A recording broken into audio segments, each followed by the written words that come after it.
Hello दोस्तों, कैसे हो? आई थिंक सब बढ़िया और पिटपाट हो गया। तो चलो आज सुनते हैं हिंदी कहानी। और बढ़िया लगे तो लाइक शेयर और सब्सक्राइब जरूर कर देना। तो चलो आओ सुन दो कहानी। सभी के जीवन में एक समय ऐसा आता है जब सभी चीजें आपके विरोध में हो रही हों और हर तरफ से निराशा मिल रही हो। चाहे आप एक प्रोग्रामर हैं या कुछ और, आप जीवन के उस मोड़ पर खड़े होता हैं जहां सब कुछ गलत हो रहा होता है। अब चाहे ये कोई सॉफ्टवेयर हो सकता है जिसे सभी ने रिजेक्ट कर दिया हो, या आपका कोई फैसला हो सकता है जो बहुत ही भयानक साबित हुआ हो, लेकिन सही मायने में विफलता सफलता से ज्यादा महत्वपूर्ण होती है। हमारे इतिहास में जितने भी बिजनेसमैन, साइंटिस्ट और महापुरुष हुए हैं, वो जीवन में सफल बनने से पहले लगातार कई बार फेल हुए हैं। जब हम बहुत सारे कम कर रहे हों तो ये जरूरी नहीं कि सब कुछ सही ही होगा, लेकिन अगर आप इस वजह से प्रयास करना छोड़ देंगे तो कभी सफल नहीं हो सकते। हेनरी फोर्ड, जो बिलियनर और विश्व प्रसिद्ध फोर्ड मोटर कंपनी के मालिक हैं, सफल बनने से पहले फोर्ड 5 अन्य बिजनेस में फेल हुए थे। कोई और होता तो 5 बार अलग अलग बिजनेस में फेल होने और कर्ज में डूबने के कारण टूट जाता। लेकिन फोर्ड ने ऐसा नहीं किया और आज एक बिलियनर कंपनी के मालिक हैं।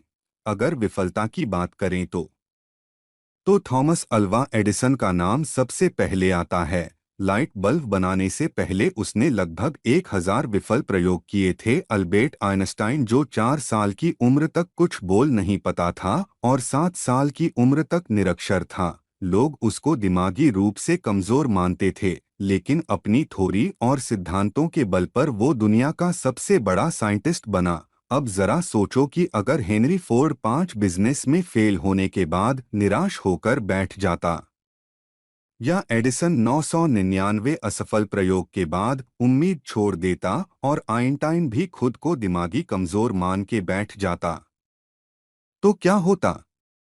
हम बहुत सारी महान प्रतिभाओं और आविष्कारों से अनजान रह जाते। तो मित्रों, असफलता सफलता से कहीं ज्यादा महत्वपूर्ण है। असफलता ही इंसान को सफलता का मार्ग दिखाती है।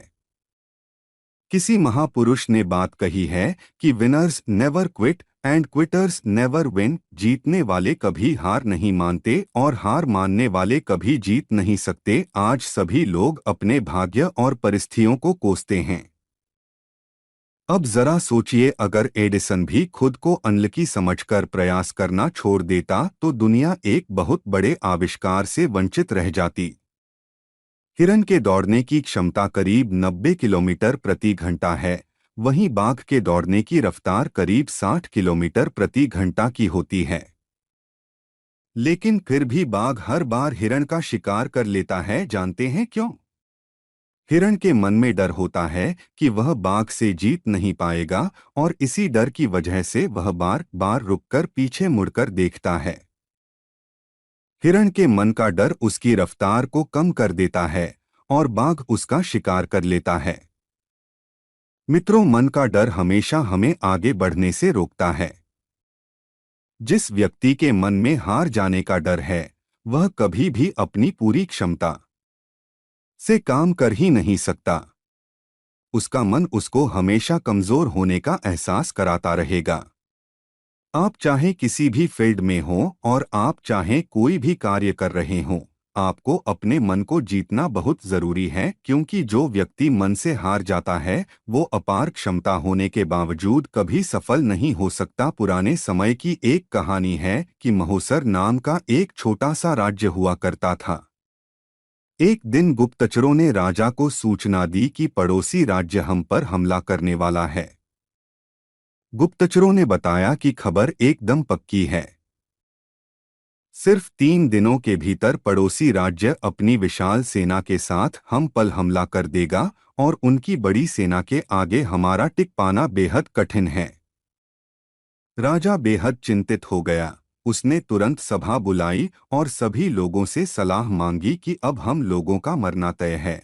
अगर किसी व्यक्ति के पास कोई सुझाव है तो वह अपना सुझाव हमारे साथ साझा कर सकता है। राजा के चतुर मंत्री ने कहा, राजन, अब जब जान पर बन ही आई है तो इसका एकमात्र उपाय है कि हमें आज ही पड़ोसी राज्य पर हमला कर देना चाहिए।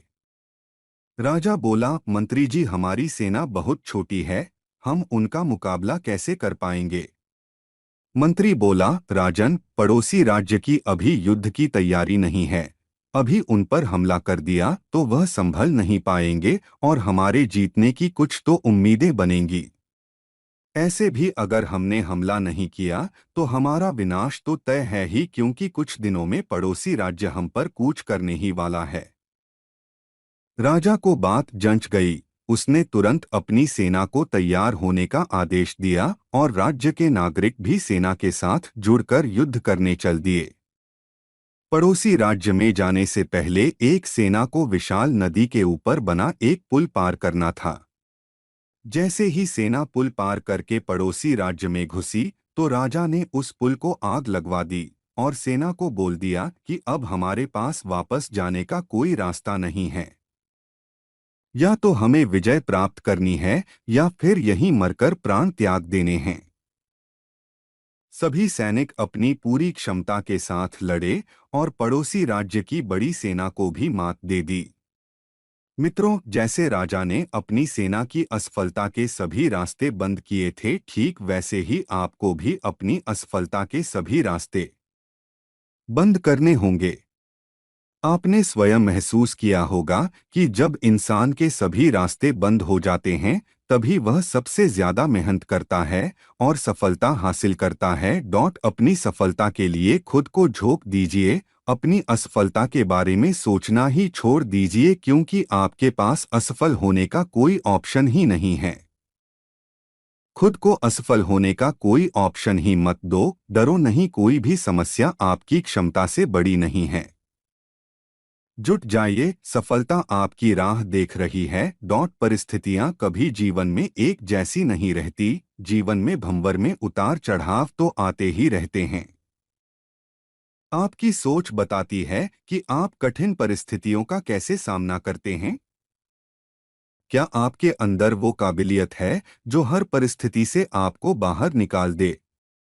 एक कहानी यूं है कि पुराने समय में एक व्यापारी ने किसी धनी साहूकार से पैसा उधार ब्याज पर लिया था, लेकिन व्यापार में नुकसान हो जाने की वजह से वह साहूकार का पैसा लौटा नहीं पा रहा था। व्यापारी की एक बेहद सुंदर बेटी थी। साहूकार बड़ा कुटिल था। उसने सोचा कि व्यापारी पैसा तो वापस कर नहीं पा रहा है, तो क्यों न इसकी परिस्थिति का फायदा उठाया जाए। उसने व्यापारी को एक सुझाव दिया कि अगर वह अपनी बेटी की शादी उस साहूकार से कर दे तो वह व्यापारी का सारा कर्ज माफ कर देगा। व्यापारी बेचारा मरता क्या ना करता। उसने अपनी बेटी को सारी बात बताई। समस्या बड़ी थी। साहूकार अधेड़ उम्र का कुरूप व्यक्ति था। अब उस बेटी के आगे दो ही रास्ते थे। पहला, या तो साहूकार से विवाह करने से इनकार कर दे और अपने पिता को कर्ज में दबा रहने दे। दूसरा, साहूकार से खुशी से विवाह कर ले ताकि उसका पिता स्वतंत्रता से रह सके। मित्रों, अक्सर हमारे जीवन में भी ऐसे मोड़ आते हैं जब हमें यकीन होने लगता है कि अब कोई रास्ता नहीं बचा है और अब हम बुरी तरह फंस चुके हैं। अखबारों में सुनने में आता है कि लोग आत्महत्या तक कर लेते हैं, लेकिन अपने दिमाग को पानी की तरह रखिए, एकदम निर्मल, शांत और चलायमान पानी को देखा है। पानी हर जगह से अपना रास्ता निकाल ही लेता है। ठीक वैसे ही बन जाओ। आगे देखिए लड़की ने क्या फैसला लिया। लड़की ने साहूकार के आगे एक शर्त रखी कि साहूकार एक थैला लाए और उसमें दो गोलियां डाले, एक सफेद रंग की तथा दूसरी काले रंग की। इसके बाद लड़की उस थैले से आंख बंद करके कोई एक गोली निकालेगी।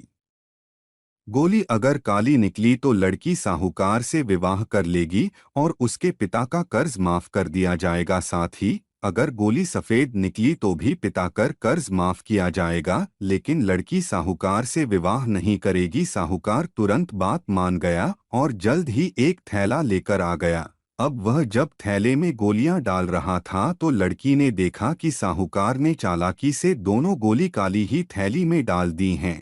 अब लड़की परेशान हो गई कि अब वह करे तो क्या करे।